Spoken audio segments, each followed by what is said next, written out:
ಇದನ್ನು ವೇದಿಕೆಯಲ್ಲಿ ಹೇಳಬೇಕೋ ಹೇಳಬಾರ್ದಂತ ಭಾಳ ಅಂದ್ಕೊಂಡಿದ್ದೆ, ಆದರೆ ಹೇಳದೇ ಇದ್ದರೆ ನಡೆಯೋದಿಲ್ಲ ಅನ್ನೋದಕ್ಕೆ ಹೇಳಕತ್ತಿದ್ದೆ. ಕೆಲವು ದಿನಗಳ ಹಿಂದೆ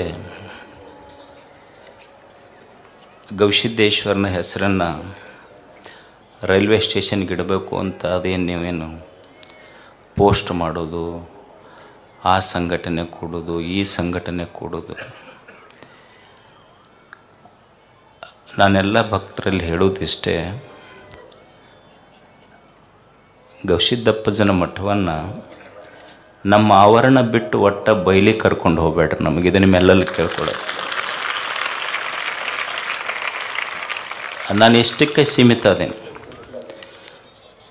ಇವತ್ತು ರೈಲ್ವೆ ಸ್ಟೇಷನಿಗೆ ಅಂತೀರಿ, ನಾಳೆ ವಿಶ್ವವಿದ್ಯಾಲಯಕ್ಕೆ ಅಂತೀರಿ, ಏರ್ಪೋರ್ಟಿಗೆ ಅಂತೀರಿ, ಏನು ಗುದ್ದಾಡ್ಕೊಂತ ಹೋಗೋದಿರ್ತೈತೆ ಅವ್ರ ಜೊತೆಗೆ. ಏಸು ಮಂದಿ ಸ್ಟ್ರೈಕ್ ಮಾಡೋರು ಅಲ್ಲೇ ಕುಂತಾರ. ನಿಮಗೊಂದ ಹೇಳ್ತೀನಿ ನಾನು, ಗವಿಸಿದ್ದಪ್ಪಜ್ಜ ನಿಮ್ಮೆಲ್ಲರ ಉಸಿರಿನಲ್ಲಿರುವಾಗ ಮತ್ತೊಂದಕ್ಕೆ ಅವನ ಹೆಸರು ಯಾಕಂತ. ಎಂದು ಇದು ಕೊನೆ. ಇನ್ಮೇಲೆ ನಾ ಯಾವ ಭಕ್ತರಿಗೆ ಈ ವಿಷಯದಲ್ಲಿ ಹೇಳೋದಿಲ್ಲ. ಎಂದೂ ಗವಿಸಿದ್ದಪ್ಪಜ್ಜನ ನಿಮ್ಮ ಭಕ್ತಿ ನನಗೆ ಗೊತ್ತೈತಿ. ಅದಕ್ಕೆ ಹೆಸರಿಡಬೇಕು, ಇದಕ್ಕೆ ಹೆಸರಿಡಬೇಕು, ಆ ಪೋಸ್ಟ್ ಮಾಡಬೇಕು, ಈ ಪೋಸ್ಟ್ ಮಾಡಬೇಕು. ನೀವು ಪೋಸ್ಟ್ ಮಾಡೋದಿಲ್ಲ, ನಮ್ಮನ್ನು ಪೋಸ್ಟ್ ಮಾರ್ಟಮ್ ಮಾಡ್ತಿರೋದ್ರಾಗಷ್ಟೆ. ಸೊ ಅದನ್ನು ಮಾಡಬೇಡ್ರಿ. ಎರಡನೇದ್ದು, ನನ್ನ ಮೇಲೆ ನಿಮಗೆ ಭಾಳ ಅಭಿಮಾನ ಇರ್ಬೋದು, ಪ್ರೀತಿ ಇರ್ಬೋದು. ಗವಿಮಠವನ್ನು ಇನ್ನೊಂದು ಮಠದ ಜೊತೆ ಹೋಲಿಸೋದು, ಗವಿಮಠದ ಸ್ವಾಮಿಗಳನ್ನು ಇನ್ನೊಂದು ಮಠದ ಸ್ವಾಮಿಗಳ ಜೊತೆ ಹೋಲಿಸೋದು, ಕಂಪ್ಯಾರಿಸನ್ ಮಾಡೋದು, ಅದಕ್ಕೊಂದು ಪೋಸ್ಟ್ ಹಾಕೋದು, ದಯವಿಟ್ಟು ಇದನ್ನೆಲ್ಲ ಮಾಡಬೇಡಿ. ನಾನು ತಿಳ್ಕೊಂಡಿದ್ದಿಷ್ಟೇ, ಇಡೀ ನಾಡಿನ ಎಲ್ಲ ಪೂಜ್ಯರ ಪಾದದ ಧೂಳಾಗಿ ನಾವು ಬದುಕಬೇಕಷ್ಟೆ. ಯಾರ ಜೊತೆಗೂ ಹೋಲಿಸ್ಬೇಡ್ರಿ. ಎರಡು. ಮೂರನೇದ್ದೇನೆಂದ್ರೆ, ನೀವು ಸುಮ್ಮನೆ ಕುಂದ್ರೆ ಮಂದೆಲ್ಲ ಅಜ್ಜವ್ರಿಗೆ ಆ ಪ್ರಶಸ್ತಿಗೆ ಹೆಸರು ಕೊಡ್ರಿ, ಈ ಪ್ರಶಸ್ತಿ ಕೊಡ್ರಿ ಅಂತ ಪೋಸ್ಟ್ ಮಾಡೋಕ್ಕೆ ಶುರು ಮಾಡ್ತೀರಿ.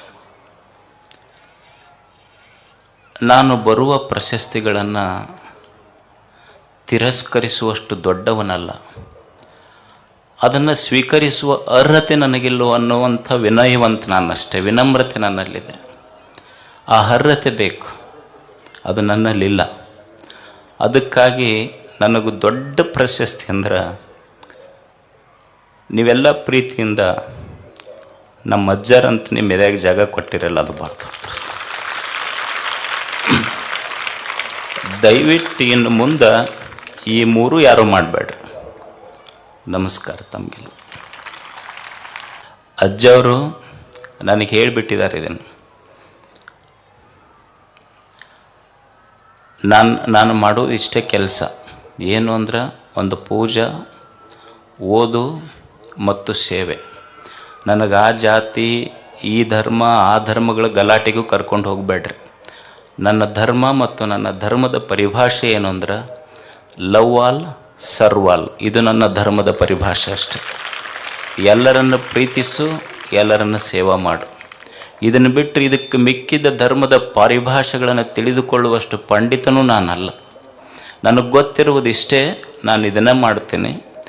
ಇದನ್ನು ಬಿಟ್ಟು ದಯವಿಟ್ಟು ನನಗೆ ಯಾವ ಹೊರಗೂ ಕರ್ಕೊಂಡು ಹೋಗಬೇಡ್ರಿ. ನನಗೆ ಅಜ್ಜರು ಹೇಳ್ಯಾರ, ನಾನು ಎಲ್ಲಿ ನನ್ನ ಶಿಕ್ಷಣ ಸಂಸ್ಥೆಗಳಲ್ಲಿರಲಿ, ಮಠದಲ್ಲಿರಲಿ, ಪತ್ರಿಕೆಯಲ್ಲಿರಲಿ, ನನ್ನ ಫೋಟೋ ಎಲ್ಲಿ ಹಾಕಿಲ್ಲ. ನಾನು ಮಠದಾಗಿರೋದು ಅಜ್ಜರ ಫೋಟೋ ಒಂದೇ ಗದ್ದಿಗೆ. ಯಾರೋ ಕೇಳಿದ್ರೆ ನನಗೆ, ಅಲ್ಲ ಅಜ್ಜರು ನಿಮ್ಮ ಮಠದಾಗ ಫೋಟೋ ಹಾಕಿಲ್ಲ ಅಂತ. ಮತ್ತು ನೀವು ಯಾರ್ದು ನೋಡಿದ್ರಿ ಮಠದಾಗ ಅಂತ ಕೇಳಿದ್ ನಾನು. ಒಬ್ರು ಯಾರೋ ಗುಲ್ಬರ್ಗದಿಂದ ಬಂದಿದ್ದರು, ನಿಮ್ಮ ಫೋಟೋ ಕಂಡಿಲ್ಲಲ್ಲ, ನೀವು ಮಠದಾಗ ಅಡ್ಡಾಡಿದ್ರೇನು? ಅಡ್ಡಾಡ್ದೆ. ಯಾರ್ದು ಕಂಡಿತು ನಿಮ್ಗೆ? ಅಲ್ಲಿ ಗುರುಗಳು ಶಿವಶಾಂತವೀರ ಸ್ವಾಮಿಗಳ್ದು ಕಂಡಿತ್ತು.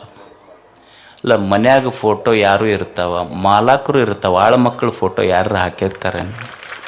ಯಾರೂ ಹಾಕೋದಿಲ್ಲ. ಅವ್ರ ಮಾಲಾಕರು ಅಷ್ಟೆ, ಅವ್ರ ಆಳ್ಮಗ ನಾನು. ದೇಹ, ಈ ದೇಹದೊಳಗೆ ಜೀವಿರುವಷ್ಟು ದಿವಸ ಅವನ ಸೇವೆ ಮಾಡೋದು, ಮತ್ತು ಸಾಧ್ಯ ಇದ್ದಷ್ಟು ನಿಮ್ಮ ಸೇವೆ ಮಾಡೋದು. ಇಷ್ಟು ಬಿಟ್ಟರೆ ಬೇರೆ ಗೊತ್ತಿಲ್ಲ ನನಗೆ. ಮತ್ತು ನನಗೆ ಎಳ್ಕೊಂಡು ಹೋಗ್ಬಿಟ್ರೆ ಒತ್ತಾಯ ಮಾಡಿ. ಅದಕ್ಕೆ ನನ್ನ ನನ್ನ ನನ್ನ ಭಾವನೆಗಳನ್ನು ನೀವು ಅರ್ಥ ಮಾಡಿಕೊಡ್ರಿ ಅಷ್ಟೇ. ಯಾಕಂದ್ರೆ ಸಮಾಜ ಬಹಳ ಸೂಕ್ಷ್ಮವಾಗಿ ಹೋಗ್ತಾ ಇದೆ. ನನಗೆ ಹೊರಗಿನ ವಿಷಯಗಳಲ್ಲಿ ಆಸಕ್ತಿ ಇಲ್ಲ. ತಮಗೆಲ್ಲ ಧನ್ಯವಾದ.